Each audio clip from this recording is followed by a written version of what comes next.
Hey guys, and welcome back to Best Practice TV. What we're kicking off is a number of subject matter interviews with subject matter experts, and today what we've done is we've dragged Arun in from the office, and he's like, stop distracting me, I've got tons of work to do.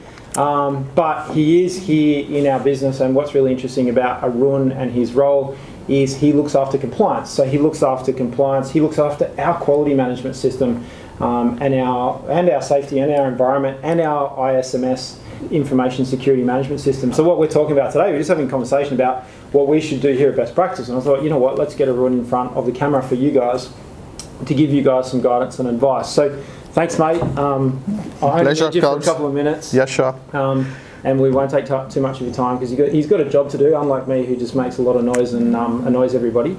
I guess what we're talking about today is in the context of ISO 27001 and information security management systems. So what, in your opinion, what would be the sort of top 3 reasons why an organisation would look at or adopt that management system or that ISO standard? Yeah.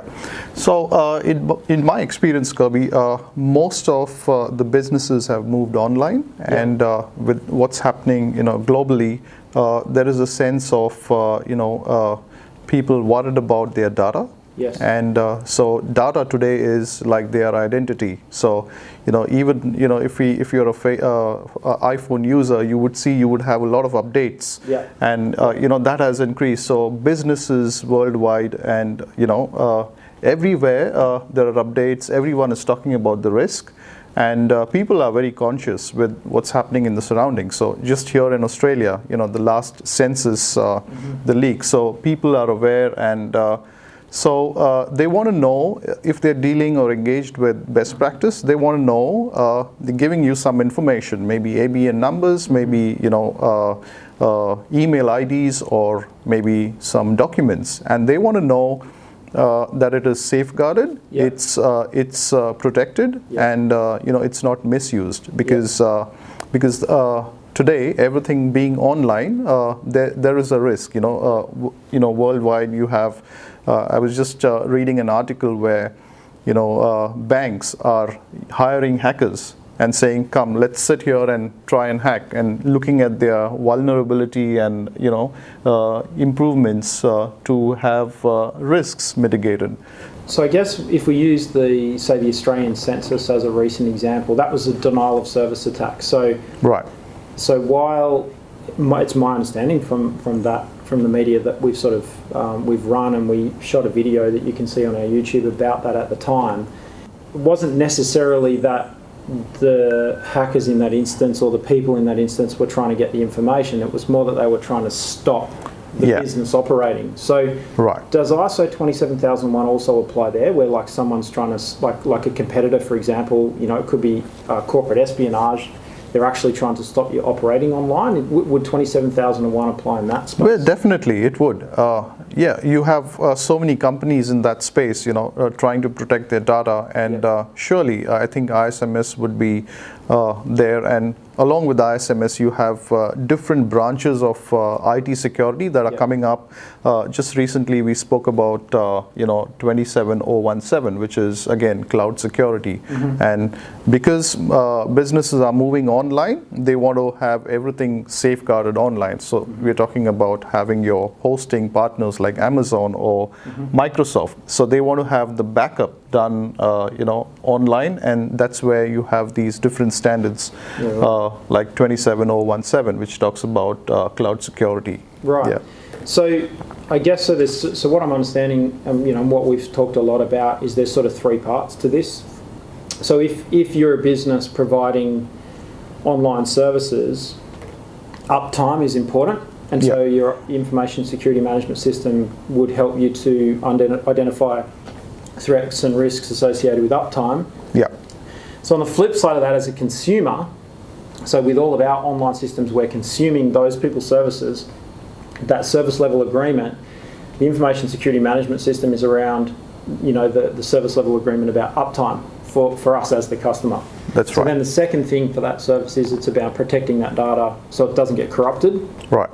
So we as a consumer, or the customers out there as a consumer, concerned that their data doesn't get corrupted. So like your internet banking, all your money goes missing, but it's not actually missing. It's just that the information got corrupted. That's right. And then that's a huge amount of fear, anxiety, stress, because Mrs. Smith is looking in her internet banking and she had $200 and now she's only got $1 and she's like, where'd it go? And at the bank, the $200 is still in the bank vault, but in fact it's just the platform or the interface. The platform. That's right. That's right. So it creates this negative emotional experience for the customer, and then I guess ultimately, commercial in confidence information like we get here at Best Practice, where our clients send us specific information that's unique to their operations. We have to have a system in place where we don't corrupt that information, but also we don't give that information away accidentally or intentionally. That's right. So have you got any tips for the individual people that are watching this video around how they could look after themselves individually on their device? So the first thing would be if you're using an iPhone or any other, to have the basic principles of a password protection. To start with that, ensure that whatever information you have on the iPhone is thoroughly backed up. And I would have a backup of a backup, and plus I have personally moved into OneDrive, and the best way would be not to have any information regarding your banking details or something stored in your iPhone. But then the way technology and the way we want things very quickly at the snap of our fingers, and so our iPhone or iPad or laptop would have every information that you need to survive today. So I think you should have the simple protections like password control. If you're sending any information out, make sure that it's encrypted. Make sure that you have the right people. Rather than sending it to the group, it's just focused to the individual who really requires to see that data. So I think that could be the good startups to having your information secured. So if someone's not whether it's an iPhone, whether it's a notebook computer, whether it's a desktop computer, right? I guess there's a couple of physical controls. So in the context of business, things like locking and securing offices, and then internally in that office having the devices PIN or password protected. Right.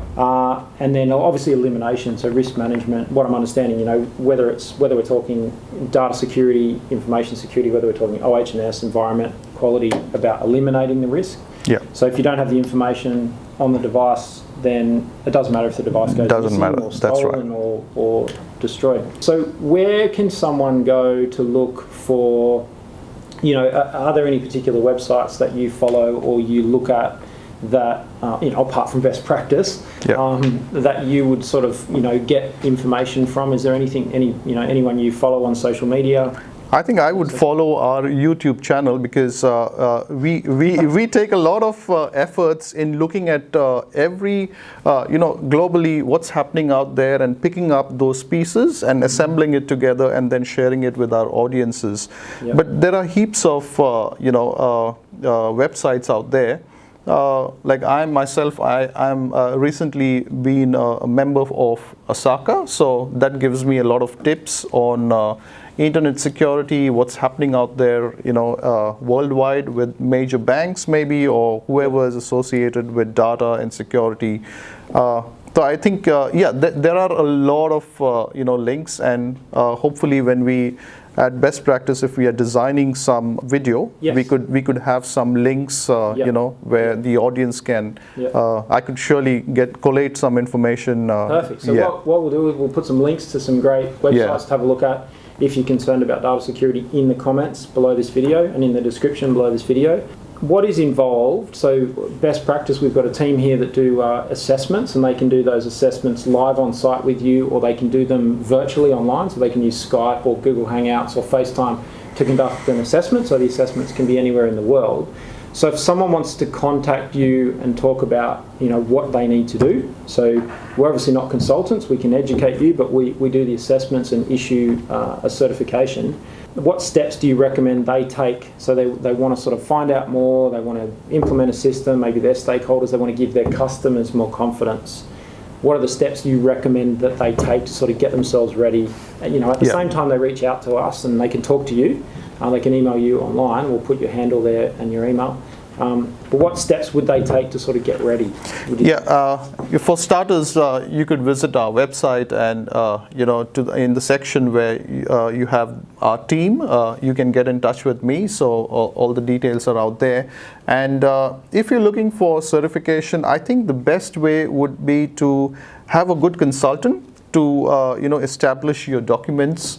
If you have your expertise within your teams, I think that would be the best way. Just buy a copy of the standard, and then have an engagement with us. Contact us right from that initial stage, because then we can come meet you guys, explain you the process. So the best way after you have your documents established would be a gap analysis, where we could come and look at a macro overview of how the sketch of your documents is, and then we could go in for a stage 1, which is a document review, looking at how you're ready towards the certification audit, which is a stage 2. Yeah, perfect. So we can do that all online. That can definitely happen, with a secure facility where the desktops are shared, and that's right. And you can show us evidence. Thanks, mate. That's fantastic. So, Anytime. What about tips for me? Like, what are we're a business as well, and I don't often get you one-on-one because we're all so busy. What do you think that we'll go away and work on this stuff? What do you think our biggest risks are for us as a business? We're doing quite well, because we have adopted technology right from before we design any process. Yeah. So we have Dropbox, we have Office 365. Everything is cloud-based and stuff. I think it's all about internal awareness on mostly on password controls and stuff, because we have a big space, and we would have everyone looking around.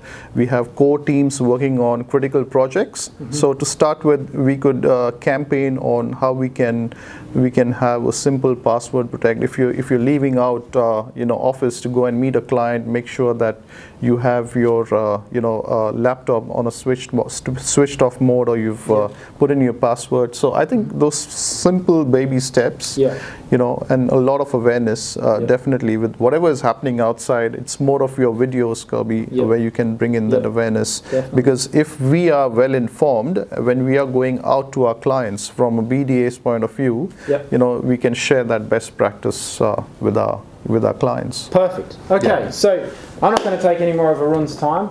Thanks very much for watching. We've got a few more videos for you, different topics on business, right here at Best Practice TV. We'll see you soon. See ya.